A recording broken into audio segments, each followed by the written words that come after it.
어제 스피치 역전의 용사에서 놀라운 발언이 나왔습니다. 비례대표표가 요동치고 있고 소나무당 의석 2, 3석 전문가 분석도 전해졌습니다. 관련 영상 함께 보시겠습니다. 민주당을 믿어보자. 이것은 이제 노영희 변호사 의견으로 보고 제가 파악하고 있는 지금 민심의 흐름 중에 중요한 것이 민주당을 믿어서는 안 되니까 조국 혁신당도 가고 소나무당도 가고 여러 정당이 들어가야 된다. 그래서 지역구도 선거가 대충 정리가 되니까 비례대표까지도 다 민주당으로 몰빵했을 경우에는 좀 위험할 수 있다? 위험할 수 분산하자. 있다. 이런 의견이 생각보다 많습니다. 네. 그래서 지금 댓글로 올라오는 여러 글들보다도 바깥에서 파악하는 민심이 이제 표의 여유가 좀 생겼다.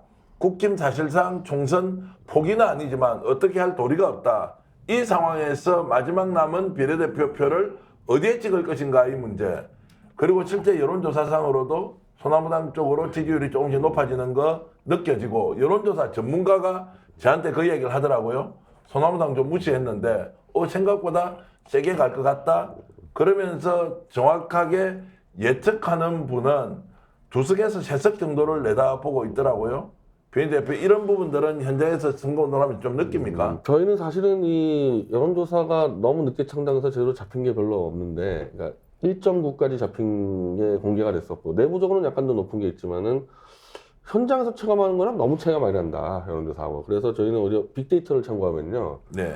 빅데이터는 제가 현장에서 느낀 거랑 거의 비슷하게끔 나오고 있어요. 그러니까, 예를 들면 빅데이터 기준으로 하면은 저희가 이 조국혁신당의 한 3분의 1 정도 따라가고 있거든요.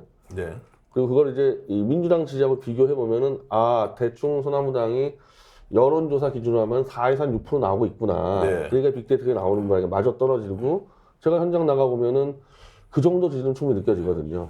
그래서 그리고 이제 그게 이제 또 하나는 우리가 늦게 창당한 부분도 있고 처음부터 민주당으로 갈 표가 하나 올인했을 때 이 사람들이 친대 축구하면 큰일 난다 싶어가지고 조국신당으로 확 옮겨왔는데 최근 조국신당이 일주일 동안에 개헌을 얘기하지 않나면 이상한 얘기를 하니까 야 이것도 좀 불안하다. 차라리 아예 대놓고 1년 안에 쫓아내겠다는 소나무당 가볼까? 이렇게 흩어지는 것도 분명히 있는 것 같고 그리고 애초에 민주당과 조국신당은 공략을 하지 못하는 젊은 보수표하고 이 정통 보수표까지 들어오니까 그래서 그런 것들 모아보면요 여론조사보다 훨씬 더 제대로 나올 것 같은 느낌이 듭니다. 제가 분석하기로는 민주당은 지역구에서 생각보다 선전하고 오히려 압승할 가능성이 있다. 그리고 조국혁신당은 폭발적으로 인기를 끌었는데 어느 순간 비례정당으로 1위를 하고 있다. 더불어민주당 연합보다도 높고 국민의힘과 비교하더라도 1등 할 수도 있겠는데 라면서 올라갈 만큼 올라가 있는 상황.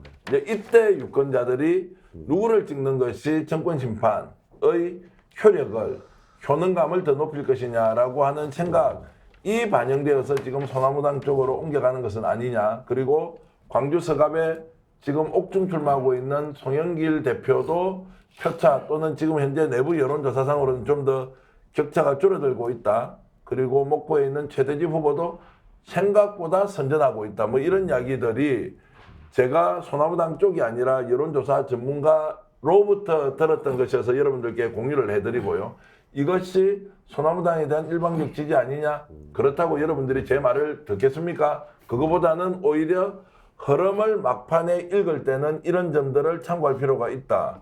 이렇게 하면서 민주당 출신인 제가 김종욱 박사께 이런 저희 분석을 어떻게 생각하시는지 좀 여쭤보겠습니다.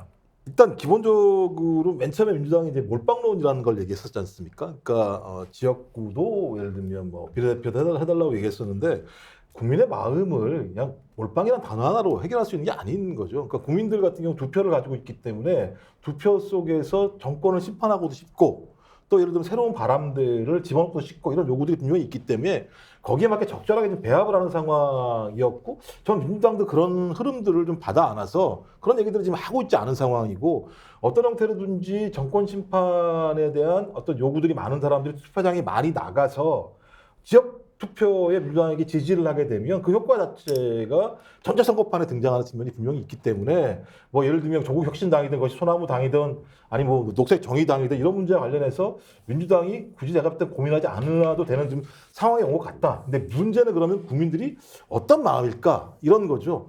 좀 그렇다면 그것에 대한 국민적인 지지를 얻기 위해서는 얼마만큼 호소력 있는 메시지를 유권자에게 던지고 있는가, 특히 비례와 같은 부분과 관련해서 저는 하나의 중요한 계기라고 생각이 들었고, 한동훈 비대위원장이 쓸데없이 얘기하는 뭐 골든크로스 이런 얘기를 하고 있던데, 골든크로스를 잘 아는지 모르는지 잘 모르겠습니다만, 제가 지금 봤을 때는 말씀하신 것처럼 조국 혁신당 같은 경우도 마지막 뒷심은 좀 약간 약한 측면이 있는 것 같다.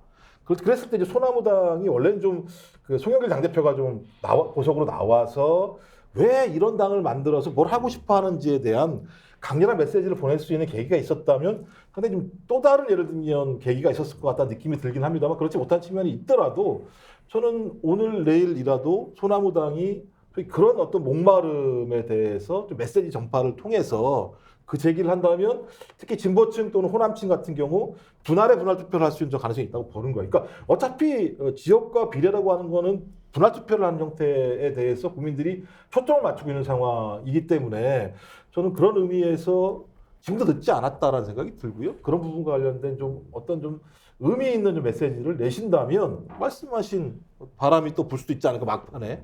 김정 박사처럼 말씀 들으면서 참 세상이 빨리 바뀐다. 일주일 전만 하더라도요, 소나무당 이야기하면 저 사람 왜 저래 생뚱맞게 받아들이는 사람 많았고요. 맞아요. 여기 나왔을 때 같이 했을 때 제가 무슨 소나무당 얘기하면은 되게 좀 티껍다는 듯이 얘기하시는 거 좀 있었지 않습니까? 아니, 김 박사님은 아니었고요. 아니요. 다른 분들이 왜 이러시죠? 잘 가자고 말씀을 드렸더니 갑자기 또 이 김 박사님에 대한 이야기 전혀 아니고요. 이제 네. 처음에는 그런 분위기가 있었는데 맞아요. 제가 이런 생각해봤습니다. 소나무당의 약진은 실제로 누가 도와줬느냐? 저는 윤석열 또는 국힘 또는 한동훈 비대위원장의 총선 전략 전술 실패 때문에 소나무당이 반사 이익을 얻었다고 생각을 하고요. 오히려 조국 혁신당은 민주당으로는 제대로 싸움을 하지 못할 것 같다. 그러면서 연동형 비례대표 제도를 활용해서 정말로 혜성처럼 등장해서 단숨에 이제 비례정당 1위까지 올라갔던 것은 민주당과 보완제로서 충분히 조국 혁신당이 역할을 할 수 있다. 이렇게 보기 때문에 특히 변희재 대표 같은 분이 보수 진영인데 여기 와서 선호당에 맞느냐 이런 것들도 좀 이상하다 이랬는데 이게 오히려 절묘하게 조화를 이루어가면서 보수표도 지금 끌어오는 효과 이렇게 가져가는 것 같습니다. 제가 놀란 건데 뭐 지국 비소라고 찍었다는 사람들이 쫙 올라왔어요. 그러니까 지역구는 국민의힘. 지역구는 국힘당을 찍고 비례 소나무당 찍었다는 얘기는 보수는 지키고 싶은데 윤석열을 빨리 제거하고 싶다는 거거든요. 예. 그런 보수층이 소나무당을 찍은 거죠. 예. 스픽스는 말하는 언론입니다. 대세는 유튜브, 그중에서 스픽스. 좋아요, 댓글, 구독, 알림 설정. 여러분이 저희를 사랑해 주시고 우리가 여러분을 사랑하는 4가지 방법입니다.